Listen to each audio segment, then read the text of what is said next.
Hello and welcome to Jump To It for IrishRacing.com and Betting Expert. I'm Shane Anderson, and today we continue our march through the 3-day Grand National Festival coming from Aintree in the UK. And today we focus on day 2. Looking forward to this one because, again, we've got high-class fields. We're hoping that we'll get some really competitive racing throughout the day. Let's welcome in the team, and we've got Stephen Harris, Ed Quigley and Vincent Finegan joining me once again. Stephen, I'll start with you. It certainly does look to be quite an enticing prospect from a punting perspective, I think, going into day 2. Yeah, we've got some really hard to solve handicaps showing wide open betting. It's much more competitive than the first day on paper. Doesn't make it any easier. The ground should be drying out all the time after yesterday. Hopefully we've found some winners, but it's really tough. As I say, the markets are very competitive this morning. Ed, your thoughts going into day 2? Do you see it as being a wide open affair, or are there a couple of horses stepping out that you're pretty keen on? I think handicaps, as you'd expect, this kind of nature do look fairly wide open. It looks to be one of those days. Are you with or against the kind of shorter priced horses, the ones who've got like a Chantry House, who had got the Grade 1 in there next to their name from Cheltenham. It's probably my quietest day of the 3 on a betting perspective, only purely because there are a lot of races here, which seem to be where all the horses are colliding. In my kind of notebook, we'll have very hard races at the Cheltenham Festival. I always just get a little bit nervous as a general rule with Aintree. Stephen touched about it on a previous show that I remember Paul Nicholls, when he said Masterminded here, was beaten at 2-11 and Corto Star was turned over, and he said Ruby Walsh got off and literally said, look, the horse just left his race behind 3 weeks ago. It's nothing to do with form, trick, trap or ground. The horse has just spent from a really hard race at the Cheltenham Festival. And so it makes me a little bit nervous to get stuck in some of these short prices, knowing that only 3 weeks ago they had the race in which they were geared up all season for. If that makes sense. So I'm got my eyes a little bit more on the handicaps on this day, it has to be said.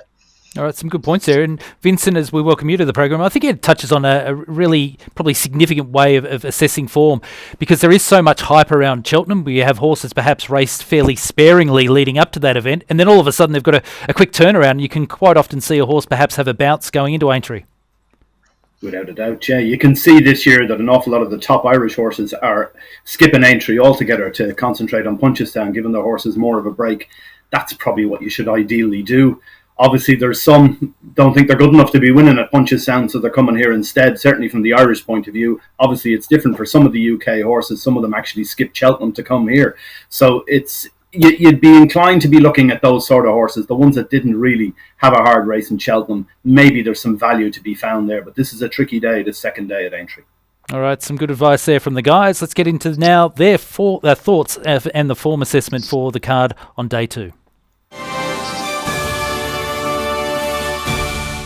And race number 1 at Aintree on day 2 of the Grand National Festival is the Pertemps Network Handicap Hurdle, a Grade 3 contest. Wilde About Oscar is the market leader, and it certainly is a wide open affair from a betting perspective. Currently at 13-2 with William Hill. Solwara 1's at 8-1. Edward Stone's certainly given a chance there at 8-1. And Tronador's another one in the market, 8-1 with William Hill. And then we get out to bigger prices for the rest of the field. Stephen, what are you doing in the opening event? It's a tricky opener, Shane. 22 runners, so if you're going to have a bet, play each way and look for bookmakers offering 5 or 6 places. That makes things much more favourable for punters mathematically. It's a hard race. The top one of Dan Skelton's his favourite. He won narrowly at Utoxeter last time, but I think he had a little bit in hand. He has gone up £4 for that. He's now rated 150, which I think was what Bob Ollinger was rated before he came to Cheltenham, which shows you how much trouble the English handicapping system is in, but that's for another day. The one I like is Edward Stone, who's 8 runs over hurdles, 3 wins. Now, in his early days, he was a hard puller who refused to settle, but he's much more tractable now. This is his first try at 2 mile 4. I backed him at Cheltenham. I thought he shaped really well from miles out the back. Hopefully, he'll settle again. This longest trip should suit him. And I like the fact he's run at Aintree once before, back in 2019 when he won a very hot novice hurdle. So this track will definitely suit him. If he settles, I think he'll get home and he should go really close on goodish ground. All right, good push there for Edward Stone. Ed, what are your thoughts in race 1? Yeah, I'm going to chance my arm here with a horse called Master Debonair. If you go back a couple of seasons ago, he was formerly with Colin Tizard. Now, on a separate kind of point, we've touched about the Colin Tizard kind of form all season. I mean, he fired in a double, didn't he, just before the Cheltenham Festival. We thought his horses were coming back to life. They ran well at Cheltenham. I think he's now gone, 3 weeks without a winner again. There's something wrong with the Tizard yard, and there's stories about dodgy hay and mineral levels and all sorts. So, anyway, that's just something else to bear in mind for the week. This horse now gone to Harry Fry, a yard who've really hit form, it has to be said, in the last couple of weeks. But Master Debonair's back form totally entitles him to be playing a part of this off 142. I mean, you go back a couple of seasons ago, he wiped the floor fabulous. He beat Time Hill in a bumper at Cheltenham. The wheels came off in his last 2 or 3 runs, but then I said the wheels have come off a lot, the Colin Tizard horses, in the last 2 or 3 runs. So the fact he's got a new change of scene, fresh stable, new setup, might just work the oracle, if you like. And as I said, he's around the 20-1 mark, and he's off 142 here. He's back class. He's a Grade 2 winner at Ascot only a couple of years ago. This is not a 10 or 11-year-old we're talking about. This is a 7-year-old. And I just think if the change of stable has the desired effect, on these terms, he's more than entitled to be getting involved here at a big price. All right, the namesake selection there from Ed, Master Debonair at a big price. Vincent, what are your thoughts in race 1? Well, I wouldn't be going against Ed's one either. I could give you a little bit of a thing there. Is Robbie Power rode that Master Debonair in his early times in bumpers and used to think an awful lot of him. So there's certainly a case to be said he could have an each way squeak at a nice price. We've only one Irish horse in this, Tronador. Realistically, I couldn't see that being involved. It won a Turles maiden hurdle. Recent run was in Downpatrick. You don't tend to go to Downpatrick if you're intending to win at some of the major festivals. So I wouldn't think he'd be involved. A horse I like at a price is Cateson. Definitely an each way player here. It's got some very good form at the track. It was second in a Grade 2 bumper here 3 years ago. Then it was back to in a Grade 1 novice here 2 years ago, but ran 2 keenly. And then it was gambled on to land a course and distance handicap back in December. So really, horses for courses, you'd be looking at this being a chance, Cateson. And one just to keep a last little eye on is down the bottom weight here, a horse called Amarillo Sky, which is a Tizard horse, admittedly, with Robbie Power on it. But this horse cost $280,000 when it was an Irish point-to-pointer with Colin Bowe when they bought it. Step Up and Trip will definitely suit this, and it was a wide margin winner the last day. So wouldn't be surprised to see that run well, but it's not that big a price. So my selection would be Cateson each way. Thanks, Vincent. Well, I'm quite keen here on the top weight, Wilde About Oscar, currently at around that sort of 13-2. I think a bit of money's come for him in the last 24 hours. Proven at Aintree. Dan Skelton will give him a fantastic ride, and he's been in cracking form throughout the season, so I'm happy to side with him. Let's recap the team selections for race 1 here. Master Debonair at a big price from Ed. Stephen with Edwardstone. Cateson from Vincent. And Wilde About Oscar from me. Let's move on to race number 2, and this is the Betway top Novices Hurdle at Grade 1 level. Dusart is the favourite, currently at around that 9-4 mark with Betfair. Third time luck, he is currently at 4-1. Any News and Aero, others that are in the market here for race number 2. All right, Stephen, let's get your thoughts here for the Grade 1 contest, the first of the Grade 1s on the day. Yeah, I think this is a really exciting horse, Dusart of Nicky Henderson's. Always been held in the highest regard at home. He was hammered in the market for his debut at Newbury against a horse with very good form, Soaring Glory, and he saw him off on the Bride. It was a really taking performance. Now, since then, Soaring Glory has gone on to land the Betfair Hurdle, one of the most competitive handicaps of the season. So that form is very strong, and Dusart looked top class. Now, he has suffered quite a nasty setback since, which Henderson originally thought was going to see him out for the rest of the season, but he's got him back in the last couple of months. He's working really well at home. I think they'll be devastated if he's beaten. This is going to be a very true run race. There's a horse at 10-1 for Pleasure who will soon be 10 lengths clear at a very fast pace here and string them out. I think that'll suit Dusart. He's a relentless galloper. He's got the whole of the straight to mow him down. I don't think For Pleasure's got an earthly. The danger is likely to be Third Time Lucky, who I was actually disappointed with at Cheltenham in the County Hurdle. He was my nap, really. He travelled like the winner and finished weakly. Now, people think Harry Skelton went too soon. I'm not too sure about that. He had quite a hard race in the end up the hill, so I'd be slightly surprised if Third Time Lucky could bounce back to his best after that experience. So Dusart, for me, potentially one of the most exciting horses of the week. All right, Dusart, good push there from Stephen. Ed, are you in the Dusart camp?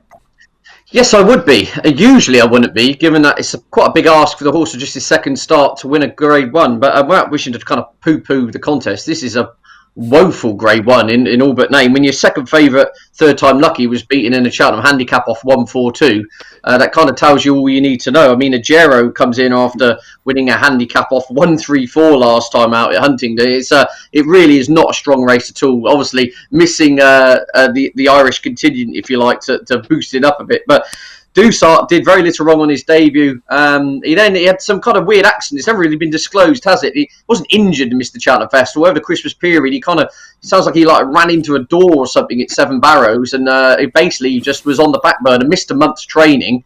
And Nicky Henderson said, look, we could almost rush him to get into the Supreme, but we'd rather just wait. He's going to be a smashing chaser next year. I don't want to overface him. We'll let him take his chance in Aintree. And Nicky Henderson often saves a good one for this. He's won it with Bouverdere and Darlan and My Tent Yours in recent years as well. And in normal times, I'd say it's a big ask for him to run to a mark in the mid to high 140s on his second start over hurdles. But I do not think this is the strongest of races. If there is a superstar in here, it's going to be Dusart, whether it's in this race now or whether it's in 6 months, a year's time when we see him over fences. That may be more the case, but I'd have to be with Dusart because I just stress I think this is a below par renewal.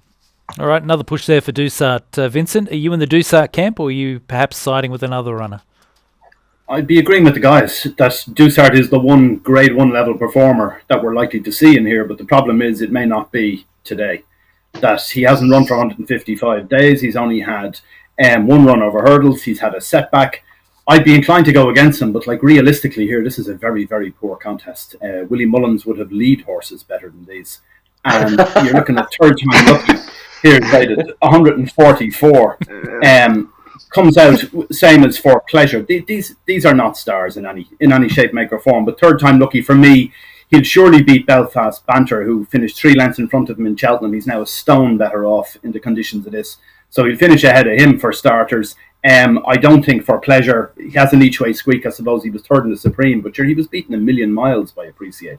27 or 28 lengths, I think, and he would have only been fourth if Blue Lord had stood up at the last. So, you're dealing with a very poor level of form here for a Grade 1 level. They're decent horses. They're just not Grade 1 horses, with the exception, possibly, of the Henderson horse. So just with the doubts about him, I think Third Time Lucky surely be involved each way. He's nearly an each way price at 7-2 / 4-1. All right, Third Time Lucky from Vincent. I'm with Dusart. Can't have much more than what the guys have already pushed, but I think what should be perhaps not the strongest renewal of the race we've seen, he could be the one that keeps progressing on to better things. All right, let's recap the team selections. 3 of us are in the camp of Dusart. Vincent with Third Time Lucky. That's the Betway Top Novices Hurdle, the Grade 1 race number 2. The next of the Grade 1s is the Betway Mildmay Novices Steeple Chase. As we have a look at the market here, and Chantry House coming off a win at Cheltenham is the market leader, currently at 6-4 with William Hill. Espoir de Rome at 5-1. Shan Blue at 6-1. And Fiddler on the Roof is next best, also currently at around that 6-1 quote. What are you doing here, Stephen? Taking on the favourite, Shane. I'm not keen on Chantry House at all. We've mentioned before, the race he won at Cheltenham I thought was very ordinary. He was never really travelling or looked happy. He did grind it out up the hill, but they were blanket covered, all of them. Obviously, the odds-on favourite fell early on there. I don't think that amounts to much. He's a horse with problems in the past. He's not absolutely guaranteed to stay. I think he's a diabolical price. The one I prefer is Espoir de Rome, who's got a bit to prove on form and ratings, but Kim Bailey's had a brilliant season. David Bass is probably the most improved rider in the weighing room. This one has got stamina to prove as well, but he's a much bigger price, and he's won 2 races this season. His only defeat came in really bad ground behind Royal Pagal. You can easily excuse that. I think this left-handed track on decent ground will really suit him. He'll get a positive ride, and something we've been saying throughout is that he's fresher than most. He didn't go to Tottenham. He runs this season. He's been saved for Aintree. This has always been his aim, and I think he'll improve past some more established names. All right, Espoir de Rome on top there from Stephen. Ed, what are you doing here? I'm going to sit this one out. Am I allowed to do that? Can I? I think I disagree with Steve slightly. I think Chantry House up to 3 miles here. I mean, listen to Dickie Henderson's quotes. They want to find out whether they're going King George's and Gold Cups next year, or whether they're going Peterborough Chases and Ryanair Chases. Essentially, I think it's a fact-finding mission in terms of the trip. I think he's favourite. He has to be favourite on default. That he won a Grade 1 at the Cheltenham Festival last time out. Harping back to my original point at the top of this show about horses who had hard races at Cheltenham, this is absolutely littered with them. The big breakaway tried to serve it up to Monkfish for 90% of the race. He came back absolutely legless when he was unsaddling after the Brown advisory.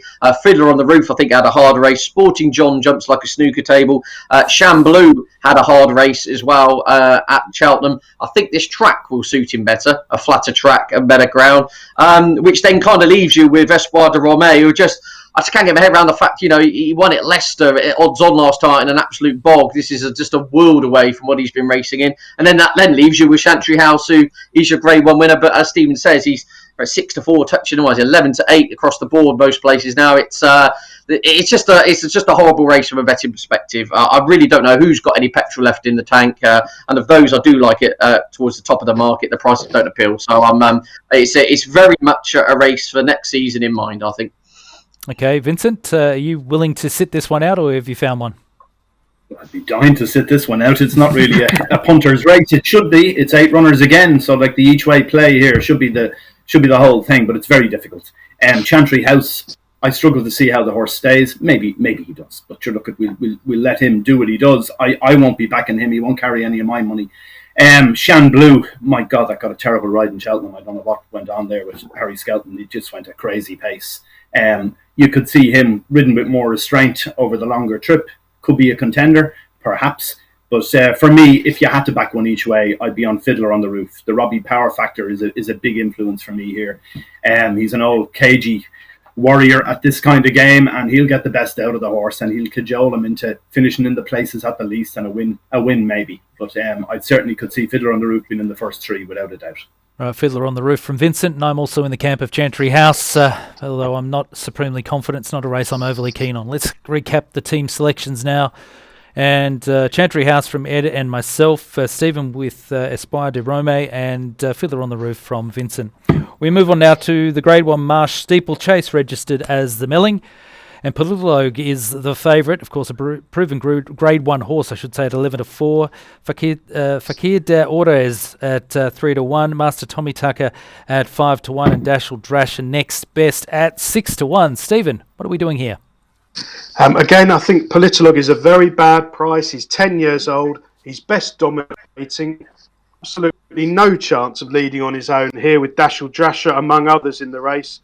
I think he's a bad price around 3-1. I think Master Tommytucker, his stablemate, might improve past him, which seems a strange thing to say for a 10-year-old, but he's been pretty lightly raced. I thought he ran an absolute blinder last time when second behind Dashel Drasher at Ascot. I think the drop back in trip will suit him. Dashel Drasher, all his form is right-handed dominating at Ascot. I don't particularly fancy him. Master Tommytucker did fall a few times in his early days over fences, but he's basically a sound jumper who'll get a patient ride here, hopefully from out the heat of the race, and I think he can pick them all off late. I think he's around about 6-1. I think that's a very fair price. All right, Ed, your thoughts? Yeah, totally in agreement with Stephen on this one. I think Master Tommytucker is a monster price here. Again, it seems to be a bit of the mantra for the week for me that whereas at Cheltenham, there were the favourites, if you like, I thought had really outstanding claims. I think you can pick a lot of holes in a lot of the favourites at Aintree, with Politologue included, who all his best form is on very deep ground. Obviously had that nosebleed issue with him. He's pulled out the Cheltenham Festival. Fakir arrives in here as an afterthought, doesn't he? He was declared it for Fairy House. They then pulled him out on account of the ground being too quick after walking the track on the morning. Has been rerouted here. The Joseph O'Brien stable, what's going on? They haven't had a winner since Cheltenham. I think they've got now 39 horses without a winner. Something's gone totally amiss with that stable's form. So I just think Master Tommytucker, he got within 2 lengths of Dashel Drasher last time out. As Stephen says, right-handed on deep ground. This is a different ballpark. If you look at Master Tommytucker's best form, all come on flat tracks. His wins are at Huntingdon, Haydock, Kempton. He enjoys a flat track and he loves good ground. All his best form again. Coming at Huntingdon, Kempton, the ground was pretty much good when he bolted up. All his best form in these conditions. I think Harry Cobden has to ride Politologue by default, but I think Master Tommytucker at twice the price is a serious challenger here. Yeah, make a good case for him. What about you, Vincent? Well, I think it's a tricky race again. Again, we're looking at it should be a good each way play here, but the Politologue don't fancy him. I think there's problems with the trip for several of them. Notebook could be another one. I'm not sure this is going to be his right trip. For that reason and that reason alone, I think Fakir is the one. I agree with Ed. This is very much an afterthought, but he's been meeting the best of horses. Like, he's second to Alaho. Now, I know there's no second to Alaho, but he's second to Alaho at Cheltenham. He's got very good form. He's only 6 lengths off Shakunpur Swan, Leopardstown in February. These are high-class events he's been running in. This, for me, is just a notch below that. I could see him maybe prove to be a different kettle of fish to these altogether. The one worry would be the stable form. I'm not quite sure what's going on with Joseph. Prolific yard both in the flat and over jumps in the last few years, but they're struggling at the minute. I'm sure they'll bounce back. Maybe this is where they'll bounce back. Okay, and from my perspective, I'm siding with Politologue. I think the best of Politologue is clearly the best in the race, and if he can bring his best form, I think he'll be far too good for them. Let's recap on the team selections now for this contest. Mr. Tommytucker from both Stephen and Ed, Vincent with Fakir Dodores, and myself with Politologue. Let's move on now to the next race. This is a Grade 3 Topham, and interesting contest coming our way. Live, Love, Laugh is certainly looking well regarded here. Currently it's 6-1 with Paddy Power. I know there has been a fair bit of talk about this horse going into this race over the past week or so. Visio Man, Morning Vicar and Senior Citizen are others given good chances here. Stephen, traditionally a wide open affair. Give us your thoughts. Yeah, Grand National Fence is a brilliant spectacle. I'm going to steal one of Ed's horses here that I feel almost guilty about it. Morning Vicar. He ran a lot better than the bare result at Cheltenham and probably didn't quite stay. Now, the interesting thing about him is, he wants good ground, so hopefully it will have dried out and be decent ground. This looks his ideal trip 2 mile 5. He's a brilliant jumper when he's in a rhythm. But here's the icing on the cake, Shane. He's had 12 career runs. He's been ridden 12 times by Nico de Boinville. And now, for the first time, he's got a professional on in James Bowen, which is going to be a big improvement to his chance for me. I think he'll get a positive ride, use his jumping, love the ground. He's a double-figure price. I think he'll go really well over these big fences. Somehow I don't think you're on Nico's Christmas card list, Stephen, but I might be proven wrong. Ed, let's get your assessment here. Yeah, interesting. I'm 2v the field. One of them is Morning Vicar. Just touched upon what Stephen said. Nico de Boinville, wanted to ride the horse, but he's been allotted 10 stone too. Nico de Boinville's only been able to get down to that weight once in the last 2 years. So in order to do so, you'd have had to spend longer in the sauna than I do in a burger bar. So he's not on board. That's why James Bowen is doing the 10-2 and he switched to Precious Cargo. Essentially is what I gather, or thereabouts. But I think Morning Vicar, ground, trick, track, everything perfect. But one of my old favourites, one's that for Cheltenham again, where I'm not tipping these on sentiment. I'm tipping him, Caribbean Boy, because he did not get a run at all at the Cheltenham Festival. If you go back to the plate, the race won in good style by the shunter. If you all cast your minds back to the start of that contest, he was an absolute farce. It took about 7 attempts to get them off. They charged the tape twice. There was all sorts of remonstrating. You actually hear Daryl Jacob. He's arguing with the starter, Robbie Supple, like, what's going on here? When are we going? Caribbean Boy, when the tapes went up originally, was at the front. That's where he wants to be. He's a front runner. He likes to get off, gallop, and jump. He got caught in the backwash when all the horses were asked to take a turn. He got trapped back in near the rail, and they went. He was more or less last, jumping the first. He passed about 10 runners up the run-in to a never near a 7th. He didn't have the hardest of races. His race was gone at the beginning, put it that way. I think with no kind of dramas here, if he can just get off in front, he's a wonderful jumper, this horse. Ground's come absolutely spot on for him. Earlier on in the season, people were perhaps crabbing his form, but he beat Fiddler on the Roof on a Grade 2. That form's looking pretty good now, given that horse finished Monkfish home. He beat Getaway Trump. That horse came and won on the bridle last time out at Doncaster. And he ran well for a long way on very deep ground behind the likes of Dashel Drasher, who's since gone on to win a Grade 1. So with hindsight, at the time what seemed disappointing runs, the form was stacked up pretty nicely. Caribbean Boy, Dale Jacob on board. If you can get out in front, I want to see no horses, maximum of 1 or 2 horses ahead of him by the time they jump the first fence. If you can get out in the lead and get a rhythm, I think he could be hard to peg back. So one at the top of the weights, Caribbean Boy, one lower down the weights, with James Bowen on Morning Vicar, my 2v to field for the Nicky Henderson team. All right, Caribbean Boy ahead of Morning Vicar. What are you doing here, Vincent? Well, first off, we have an Irish horse here with a big chance, is Visio Man. Henry de Bromhead. We know his horses always jump extremely well. there's a case for saying this horse has been laid out for this race. The owner of the horse, the Halsels, the owner works in Aintree Racecourse, so this would be where they'd want to have a winner. Looks like there's a possibility it's been laid out for it, so a lot of money for it early in the week, but I think that was just it being tipped up around the place with people expecting, but the value has gone out of it, so wouldn't be one for me at this stage. I'm going to go for one which is way down the bottom. It's basically £4 wrong in the weights. Is Sir Jack Yates here. This horse has loads of form over the Grand National course. Run 3 times over the fences before. Finished second over the course and distance in December. Was 6th in a Fox Hunters here the year before. You're just looking at the fact that a big double figure price, 25 to 1-ish, maybe even a bit bigger by the time race time comes along. You could do worse. The horse should jump around, has done it plenty of times before, and it's worth a little squeak even from £4 wrong. All right, so Jack Yates there at a big price at the each way.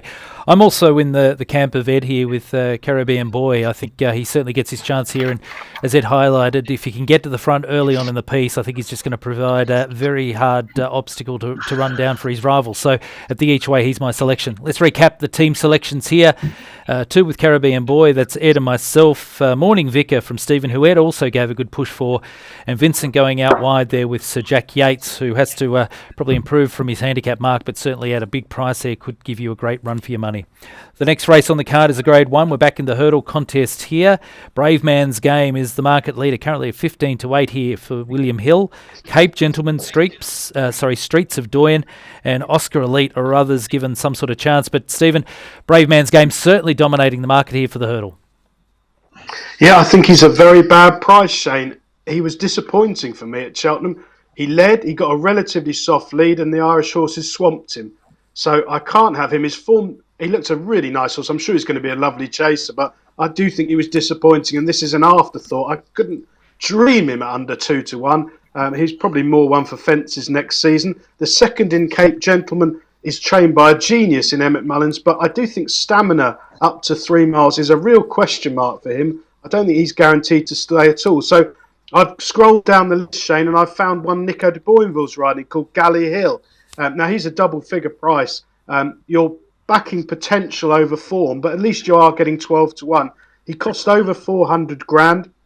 He was very unimpressive at long odds on his hurdling debut, but that was more down to errant jumping and being ridden with plenty of patience. And I really liked his run at Ascot behind Midnight River, who reopposes today. Now, Galley Hill did get de Boinville at Ascot, but you can forgive it because a very inexperienced horse, made mistakes, finished full of running. This step up to 3 miles will definitely suit him. Obviously, on the figures, he's got plenty to find with the front of the market, but he's 10 to 1. He's a horse with unlimited potential in a top yard. I'm sure he'll go well. All right, Galley Hill there at a price for Stephen. Ed, are you with the favourite, or are you going wide as well? Again, I'm going very splinters in my backside on this race. This is one where I think Brave Man's Game is the class act, will be the class act. I think you'll see him in that Grade 2 at Newbury over fences at the Ladbrokes Trophy, the Hennessy meeting, and he'll look the absolute part. Paul Nicholls already giving out there, he had a hard enough race at Cheltenham vibes, which always gets me a bit nervous. If he's horse is 20 to 1, willing to roll the dice, but at 13 to 8, just not for me, although I think he is the class act and will be this time next year, be an absolute monster over fences. So race I'm not getting involved in. If there was the big eye catcher from the Cheltenham Festival, Oscar Elite for Colin Tizard, travelled an absolute dream through the Albert Bartlett, coming to 2 out, almost touched favouritism in running, absolutely tanked round, and then pretty much every horse in the race didn't see which way Vanillier went as they came up the Cheltenham Hill. I think it was fair to say. Again, I just can't find myself to back him at single figures given the form of the Colin Tizard yard, which has continued to disappoint. So all in all, I think Brave Man's Games is the best horse, will be the best horse over fences by some way, but had a hard enough race at Cheltenham. It was interesting to listen to Harry Cobden's insight. He was on Brave Man's Game. He said he'd never ridden in a hurdle race where a horse had gone past him as quick as Bob Ollinger did. I thought that was some compliment to Bob Ollinger, wasn't it? So, tentatively Brave Man's Game, but in all honesty, this is not a race I'm getting involved in. Okay, what about you, Vincent? Well, it's funny here. We've got Brave Man's Game sets the standard. There's no question that from his run with Bob Ollinger, but he's 12 lengths back at Bob Ollinger in Cheltenham. So you're dealing with a second tier of form here in real terms. Then you've got the Oscar Elite horse. He's beaten 11 lengths by Vanillier in Cheltenham. Again, another Irish horse that's not here today. From my point of view, I think Cape Gentleman is the one. He's an Irish Cesarewitch winner. He won in Kempton over 2 miles despite the trip, realistically. What's interesting here to some degree is the fact that John Joe O'Neill sticks with Oscar Elite. It had a tongue strap for the first time in Cheltenham. Perhaps that showed the improvement. Tongue strap again today. He sticks with that. I'm thinking he probably had the choice to ride Cape Gentleman because he won it in Kempton. Rachel Blackmore takes over. No, mean deputy there. But you just wonder, does he know more than we do with the fact that he was more impressed with one than the other? Having said that, he did ride Cape Gentleman over a much shorter trip of 2 miles. So Cape Gentleman, for me, I think the trip isn't an issue. So big chance each way. All right, good each way option there with Cape Gentleman. I absolutely hate this race. I think Brave Man's Game either wins or he might run last. But I will just side with him as the preferred option at this stage, but no real confidence there. Let's recap the team selections as we go through it. Brave Man's Game and myself, Ed and myself, I should say, both siding with the favourite, but with no real confidence. Galley Hill from Stephen. And Vincent with a nice push there for Cape Gentleman at a big price, but an interesting contest because it doesn't look to be as straightforward as perhaps the market is suggesting. The final race on the card, and this certainly looks to be a challenging contest to get out on for the end of the day. Coppolis is the market leader here, currently at 4-1. Tomorrow Mystery at 5-1. Camprond at 8-1, and then we get out to Leon Cavello at 10-1. Next best, bigger prices for the remainder of the field. Stephen, going to the last race of the day, confidence levels will need to be sky high, I think. Which way are you looking at it? This is a really good race, Shane. 3 very progressive horses at the front of the market. Ollie Murphy's Coppolis, who keeps improving. He's only gone up a few pounds for his win. There's more to come for him. The one I like is Camprond of Philip Hobbs. This one was very free on his first 2 runs over hurdles. He ran badly at Sedgefield at long odds on, but that race has actually worked out really well and proved to be good form. He then went to Taunton, and it was quite a remarkable performance in truth. He was again free, and he made about 4 or 5 mistakes where he kept losing half a length. And the well-backed favourite Defining Battle of Dan Skelton's was breezing along, jumping well in a clear lead at a good pace, which, if you know Taunton, it's quite hard to make ground up from off the back there. So Campron did really well to win there. He now goes handicapping off 125, which on the bare form is probably plenty, but I think he'll leave that well behind on a more galloping track. He could well settle for the first time in this big field, and I think he's 8-1. I think that's a very fair price each way, with loads more improvement to come. All right, Campron from Stephen. Ed, your thoughts? Yeah, I'm going to take a chance on one at big price here, going back to former glories. Dear Sire for Donald McCabe, if his kind of backyard, if you like. Also interested in jockey booking Mr. Derek O'Connor, of course, who's an absolute class act in this type of race. And just this horse back form entitles him to be in the shake-up here. In fact, he finished runner-up in this race 3 years ago. Yes, I know it was 3 years ago, but nonetheless, that was off 140. He gets in here off 138. So he's £2 lower. We know he can run well over this course of distance. And crucially, I think the ground will be coming in his favour. He ran really well when he bolted up at Chepstow back in October on really nice ground. And then the winter rains arrived, didn't they? And he got absolutely bogged down in mud. He was pulled up at Haydock, the gate at Musselburgh, ran no sort of race on very deep ground. Really interesting, back on a sounder surface here, back at a track where and a race he's run really well in the past. He's 22-1. Derek O'Connor, I'm a big fan of, and you can't imagine there's been more targets for this horse than this race, if you see what I'm saying. So I think he'd be teed up to the minute for this, and I think he could be a lively outsider at 20-1 or plus. All right, bit of value there from Ed. Vincent, what are your thoughts going into the last race of the day? Yeah, I'm beginning to agree with Ed here. I just find it interesting that Donald McCain, his choice of riders here. This race is open to conditional jockeys and amateur riders. And we know that several of the top Irish amateur riders are basically top professionals. So why would you not pick one of them over a claiming rider, a claiming conditional jockey who's only wet behind the ears, no real experience? It seems very odd that the only one of them who's really come into this here is Derek O'Connor. I would have thought that Jamie Codd and several of the others, including Patrick Mullins, would have picked up rides here. But it's interesting that Donald McCain goes for Derek O'Connor, very experienced rider, top-class jockey, so he's certainly a contender. Another one here is McCain. Further down the field, he's got Jordan Gainford on Blakeney Point, which is interesting again, Jordan Gainford being one of the top conditionals in Ireland at the moment. But for a selection, I'm going to go for Tomorrow's Mystery. It's a JP horse in a handicap. You can never go too far wrong with those ones, particularly on the big day. Her handicap mark looks to be protected by winning a bumper the last time. It's her only start this year. I could see her being involved. Not a huge price, but certainly a contender. All right, thanks, Vincent. And I'm siding with Stephen here with Camprond. I think it's the most exciting horse in this race. Loved the flat form in France before making the move to the UK, and that win at Taunton last start was terrific. And I just think this is the one horse in this race that I will be betting on in 12 months' time. We'll be running in much better races. All right, let's recap the team selections. And Dear Sire from Ed at a big price. Good each way push there. Campron for Stephen and myself. And Tomorrow's Mystery there from Vincent. A little bit of confidence too, the way Vincent gave a push there in that final race. All right, let's recap on the best bet for the day going into day 2. Stephen, your thoughts? I think the best bet of the day is Dusart of Nicky Henderson's in the second race. I think Espoir de Rome in the third is really good value. And later on, Morning Vicar with James Bowen riding him. I think he's probably the biggest price horse I fancy on the day, but really competitive racing. All right, good luck to you, Stephen. Ed, your thoughts? Yeah, I'll be I think Master Tommytucker is an insulting price personally in the Melling Chase. I think you can get 6-1 on him. Everything's going to be his favour. Trip, track and ground. Swerve Cheltenham be as fresh as daisies for this. And I personally think Harry Cobden could be on the wrong one. So Master Tommytucker in the Marsh or the Melling, whatever you want to call it these days. All right, good luck to you. And Vincent, what's your best for the day? Well, it wasn't really a day for betting for me now. Fiver each way. Sir Jack Yates in the Topham just to have an interest over the Grand National fences. I think he'll run a race. You'll get a bit of a run for your money. All right, good luck to you, and I look forward to working with the three of you for the Grand National meeting. Well, my best for the day, I'm actually saving for the last race. I'm quite keen on Camprond. I think the price is worthy of an each-way gamble. Make sure you head to irishracing.com. Vincent and the team do a fantastic job with covering all of the news.